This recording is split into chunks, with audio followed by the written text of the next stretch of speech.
Hola amigos de TV Sin Edición, sean bienvenidos a este espacio, nuevamente Hablemos Claro. Como siempre en estos espacios con temas informativos relevantes en el ámbito noticioso. Hoy con un tema en específico, reforma tributaria, y nos acompaña un invitado muy especial, él es Camilo Delgado, abogado, especialista en Derecho Constitucional, Derecho Administrativo Penal, Proceso Penal, docente universitario y magíster en Función Pública. Derecho público. Derecho público. ¿Se me escapa alguna? Camilo, bienvenido a las cámaras de TV Sin Edición.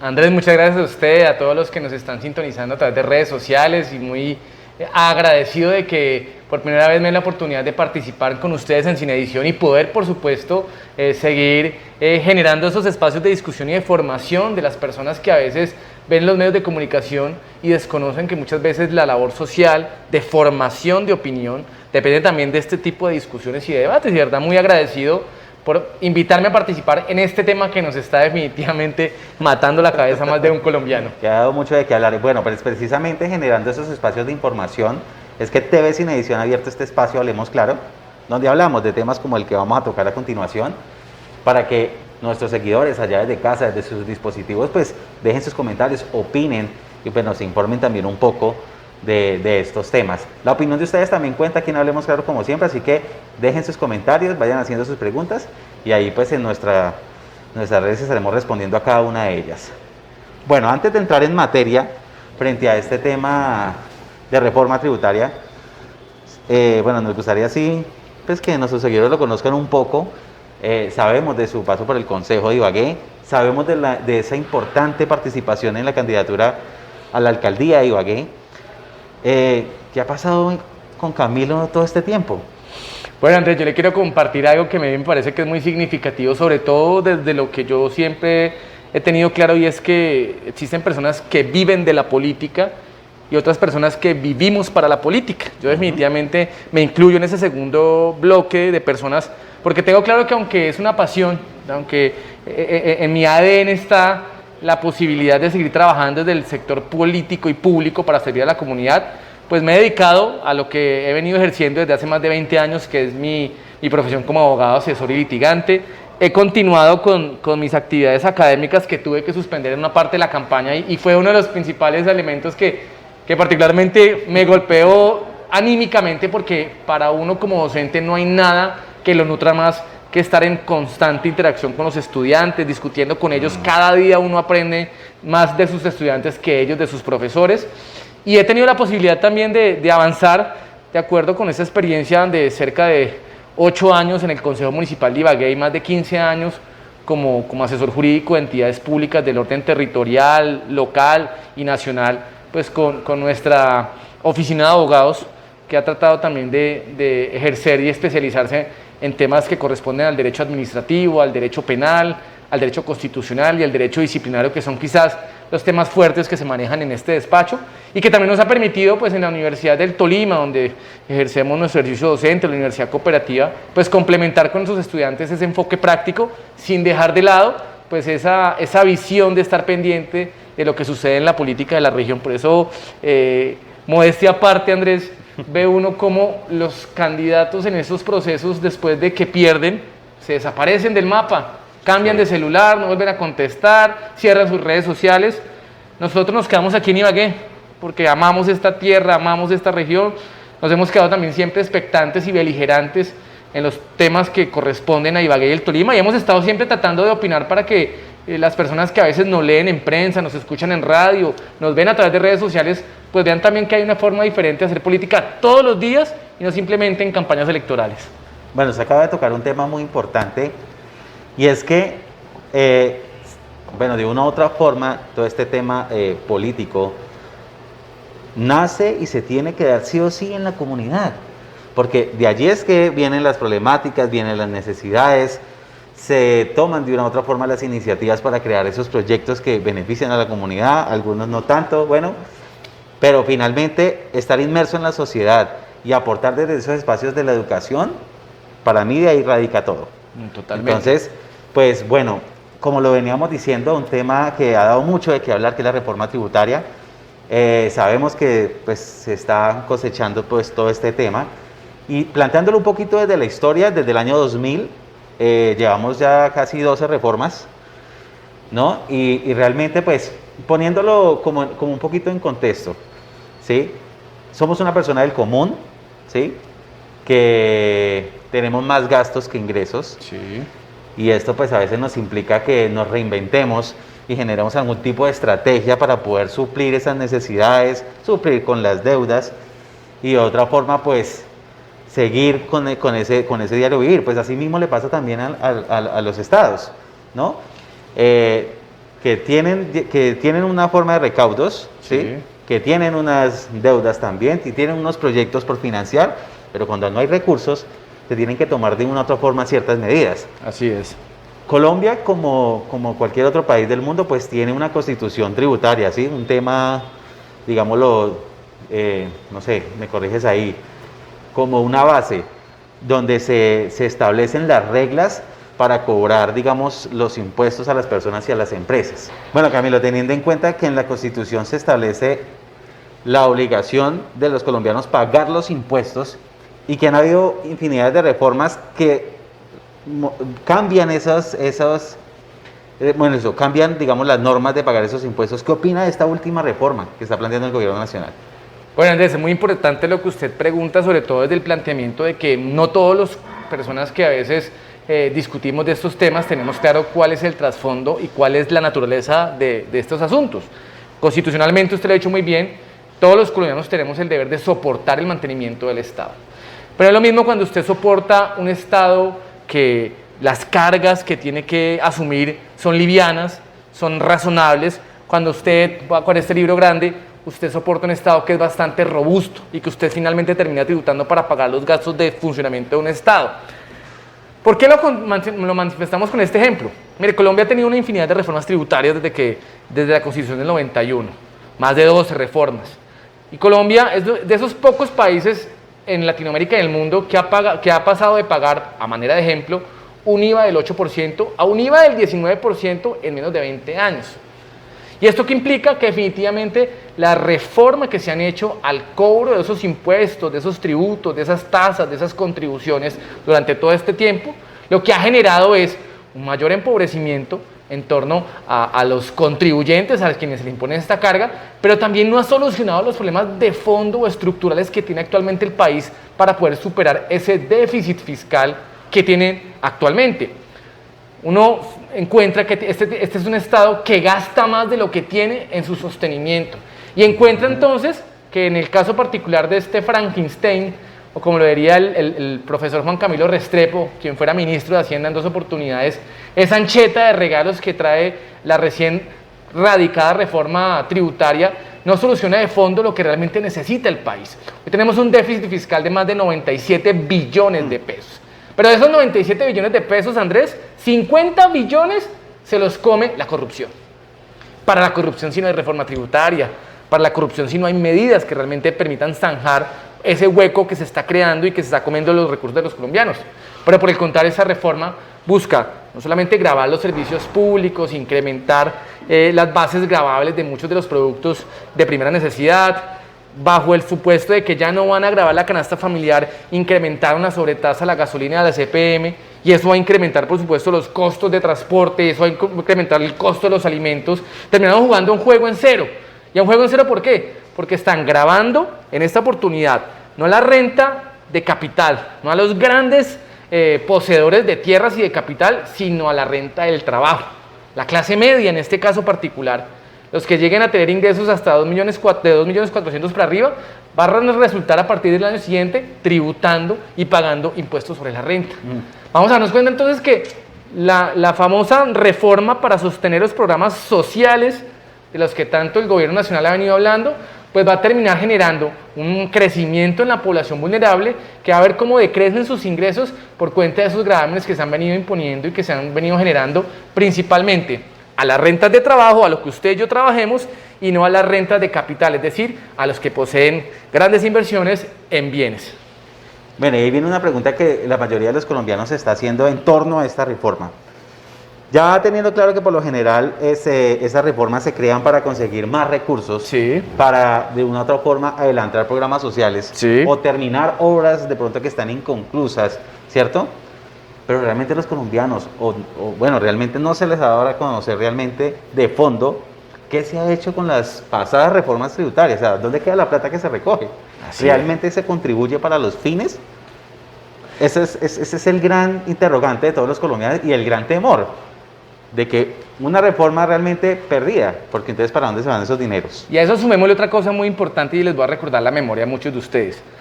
No hay nada más permanente que lo que se crea transitoriamente, decimos los abogados.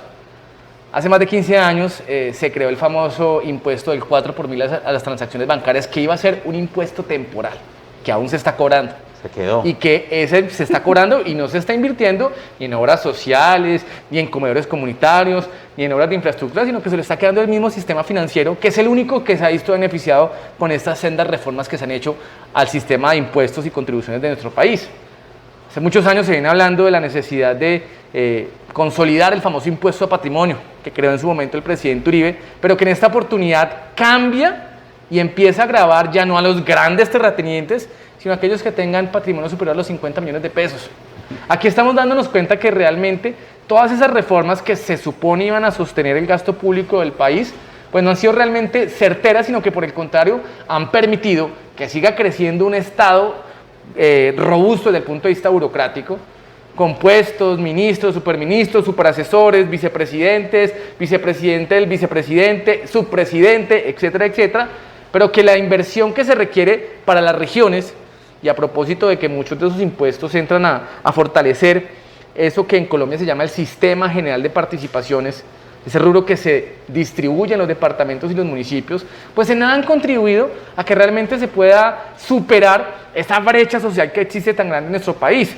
Cada vez la pobreza multidimensional crece, cada vez más ciudades como la nuestra, Ibagué, ve lejana la posibilidad de ejecutar grandes proyectos porque los ingresos que percibe y que le traslada el gobierno nacional son insuficientes, pero cada vez nos damos cuenta de que semana tras semana un nuevo escándalo de corrupción con las vacunas, con los mercados, con los alimentos, con las obras públicas, con las licitaciones, pues nos muestran que realmente por más reformas que hagamos, el problema estructural nos está atacando y más aún, si estamos pensando grabar en este caso particular a la clase media, bajo el pretexto de que ellos también tienen que contribuir al sostenimiento, pues no olvidemos, y qué bueno que en esta oportunidad los congresistas de Colombia y del Tolima estén a la altura del debate, que es precisamente la clase media la máxima consumidora de bienes y servicios y a los que realmente los van a poner a pagar, no solamente un nuevo impuesto, sino que también les va a tocar asumir el incremento en el IVA y todas las demás adiciones que se dan desde el punto de vista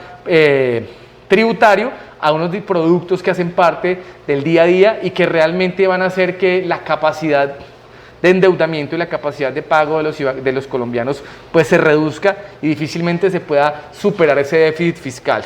Tratar de creer que con los 26 billones de pesos que vamos a recuperar ahora o que se busca recuperar con esta reforma tributaria para obras sociales vamos a superar el déficit fiscal, es también decirle mentiras al pueblo colombiano y eso es lo que tiene bastante preocupados a quienes de una u otra manera entendemos algo de la hacienda pública y que vemos con malos ojos y vemos también bastante inconveniente una reforma bajo la estructura de la que actualmente se está presentando y está entrada a discutirse por parte del Congreso de la República. Bueno, quiero invitar a todos nuestros seguidores para que dejen sus comentarios, hagan sus preguntas y ahí pues estaremos pendientes a responder cada una de ellas. Bueno, vamos a suponer, tenemos la deuda, ¿no? Del gobierno nacional dice estar en un déficit realmente, que realmente lo pone uno como a dudar y hablando de muchas cosas que han pasado, porque si es un país, esto no es de ahorita, yo creo que si están asimilando que hay un déficit, se tuvieron que haber dado de cuenta de eso hace mucho. Sí. Pero aún así el gobierno nacional anuncia un préstamo a una empresa privada y yo digo, bueno, si no hay plata, pero sí pensaban prestar, ¿cierto? Como la compra de aviones, pero bueno, este no es el tema que nos interesa ahorita, pero son cositas que lo dejan a uno ahí como pensando y que los colombianos dicen, bueno, pero ¿hay plata o no hay plata? Sí. Supongamos que no hay plata, ¿cierto? Es lo que nos está diciendo el gobierno nacional. ¿Qué propuesta, digamos, haría usted para solucionar este déficit que no sea la reforma? Bueno, yo pienso que superar el déficit fiscal que tiene el país tiene que, por una parte, reconocer el problema que tenemos como Estado, donde el cáncer de la corrupción definitivamente se ha apropiado de todas las entidades públicas, locales, departamentales, nacionales, y la imposibilidad de generar beneficios para los sectores que realmente lo necesitan. Se me viene a la cabeza uno de los artículos que he podido leer de esta reforma de más de 330 artículos, y es uno donde se grava la compra de bicicletas con el 5%, recordemos que le han quitado precisamente el cobro del IVA para incentivar el uso del transporte limpio, pero a su vez se exonera la compra de material bélico. Una prioridad de una idea, pero ¿para qué necesitamos armas o comprar aviones o comprar helicópteros? Porque los vamos a exonerar de IVA, pero ¿eso es lo que necesita el país? Pero vámonos al punto central. Colombia es un país rural, Colombia es un país agrícola, Colombia es un país agroindustrial. Dentro de esas reformas, ¿cuántos recursos son destinados a subsidios para los campesinos? Le puedo decir, ninguno. Sí. Y cuando se intentó crear una política de acceso a recursos para los campesinos a través del famoso agroingreso seguro, pues ya todos sabemos qué fue lo que terminó sucediendo y a quién terminó beneficiando. Yo creo que hemos dejado de lado esa vocación que históricamente ha tenido nuestro país, esa capacidad de ser uno de los países productores de alimentos más grandes de Latinoamérica, por encima inclusive de esas actividades mineroenergéticas que han ocupado también la atención de este gobierno, donde las regalías que pagan son muy pocos. Al campesino, al cafetero, al cultivador de papa, le impone unas grandes cargas. Además de eso, le genera una cantidad de dificultades para poder sacar sus productos de sus veredas, porque las vías rurales son un total desorden. Pero al minero, al que explota petróleo, al que explota oro, le dan todas las gabelas condiciones con un cobro muy bajo en lo que corresponde a lo que ellos pagan por concepto de regalías por la explotación de ese tipo de recursos. Entonces empiezan a entender que más allá de reformas hay que revisar cuáles son esas actividades que hoy están siendo huérfanas de apoyos mucho más contundentes por parte del gobierno nacional y cuáles son aquellas otras que están beneficiándoles, pero que ese beneficio no se compadece con lo que contribuyen desde el punto de vista tributario del Estado. Colombia tiene un problema y ese no es un problema de ahora. Desde la década de los 90 nosotros hemos tenido una economía bastante turbulenta, sobre todo por nuestra dependencia a lo que corresponde a la economía derivada de la explotación de petróleo, del crudo de petróleo. Durante los últimos años la caída del precio del barril de petróleo ha sido estrepitosa y ha sido constante, y eso ha afectado gravemente la economía del país porque hemos sido de una u otra manera dependientes de la explotación de hidrocarburíferos, a sabiendas de que esto es un recurso natural no renovable finito, que se nos va a acabar muy seguramente al cabo de 15 años, y no nos hemos enfocado en energías limpias para a su vez poder beneficiar a esos sectores que realmente necesitan y que garantizan temas como la seguridad y la soberanía alimentaria, como es el sector campesino. ¿Y por qué hago tanto hincapié en este aspecto? Porque es ahí donde se presenta la mayor desigualdad, Andrés. Es ahí donde vamos a encontrar realmente la pobreza extrema de nuestro país. El cafetero que pierde gran parte de su ganancia recogiendo el producto, sacando el producto y comprándosela a un intermediador a un precio bastante bajo. Entonces creo que aquí tenemos que hacer una reflexión como gobierno. ¿Cuáles son esas apuestas productivas? ¿A qué le vamos a apostar? Al turismo, pero vamos a grabar nuevamente el turismo. Se acaba de recién aprobar una ley que busca hacer exoneraciones para promover el turismo en nuestro país, pero esta reforma tributaria deja abierta la puerta para que en el 2023 vuelvan a imponerse cargas contributivas a este sector. Entonces creo que bajo este contexto hay que entrar a revisar cuáles son las prioridades de nuestros gobernantes, qué es lo que realmente han querido los presidentes que han pasado por todos los últimos 25 años en nuestro país. Si realmente esto es un problema, como quieren hacerlo ver, Andrés, de izquierda y de derecha. No, es que la política del gobierno es apoyar al microempresario, pero el de izquierda quiere acabar al microempresario. Mire qué paradoja. Si nos vamos a ese concepto, filosóficamente la estructura de esta reforma tributaria tiene más matices de un gobierno de izquierda que de derecha, porque está afectando precisamente, está poniendo a contribuir al mejor estilo de Venezuela y Cuba a la clase media, a la clase trabajadora, a la clase menos favorecida desde el punto de vista económico. Ahí es donde empieza uno a preguntarse para qué el gobierno nacional crea comisiones de expertos, y eso lo escuchábamos hace un par de días cuando el exministro Juan Camilo Restrepo hablaba de que se hizo una comisión para mirar qué hacer para sostener el gasto público, para congelar el crecimiento de la estructura burocrática del Estado, porque es que acá usted va a un ministerio a hacer una gestión Y desde el ministro está el asistente del ministro, el asistente del asistente del ministro, el asistente del asistente del asistente del ministro. Y un Estado así de robusto, de grande, de pesado, difícilmente va a poder atender las necesidades insatisfechas desde el punto de vista social, económico, ambiental, alimentario, educativo y en materia de salud, el tema más importante en estos momentos. Y fuera, bueno, pero ese equipo robusto que dices del Estado realmente fuera activo y diera soluciones, pues sería pues totalmente diferente. Así a todo es. eso que acabas de nombrar, de lo que realmente preocupa y lo que realmente está, digamos, interrumpiendo la economía en el país, se le suma también lo que llega de afuera. Sí. Porque es que esas mismas gabelas que le dan a los grandes productores y no a los campesinos, pues también pasa con los mercados que llegan de afuera. Sí. Vías abiertas, donde pagan menos impuestos y se termina valorizando más el producto colombiano y la gente pues prefiere comprar de afuera. Entonces, realmente, bueno, la idea es generar la conciencia realmente. Y se viene algo muy interesante y que nos preocupa además en este tema de pandemia, de esta crisis, de esta emergencia sanitaria que estamos viviendo, y es el paro ahorita el 28 de abril. Así es. O sea, el pueblo realmente está inconforme con esta reforma y bueno, aquí pues hemos hablado un poco de todo esto y el por qué no están de acuerdo, pero me preocupa, ¿no? Claro. En medio de una reactivación económica a la cual el gobierno nacional también ha hecho tanto alarde, pues yo creería que no es conveniente una reforma tributaria ahorita en plena reactivación económica. No y sola- ahí se suma el tema del paro, que realmente esto va a generar también pues también más contagios. Imaginen el tumulto de gente ahorita el 28 de abril. Decía un amigo ahorita con el que hablábamos sobre ese tema, abril, marchas 1000. Si el Congreso de la República no tiene la suficiente autonomía e independencia y no cede a esa jugosa mermelada que gobierno tras gobierno los presidentes utilizan para convencerlos de que voten positivamente esa reforma, el país se puede desestabilizar. Mire, y yo le planteé algo también, que es algo que también discutimos en el seno de las universidades, y es que más allá del eufemismo de que los TLC son buenos para el país porque nos vuelve más competitivos, se nos olvida que suscribir tantos TLC con diferentes estados, en este caso voy a poner el caso de lo que sucede con Estados Unidos, en lugar de darnos beneficios nos ha traído realmente dificultades.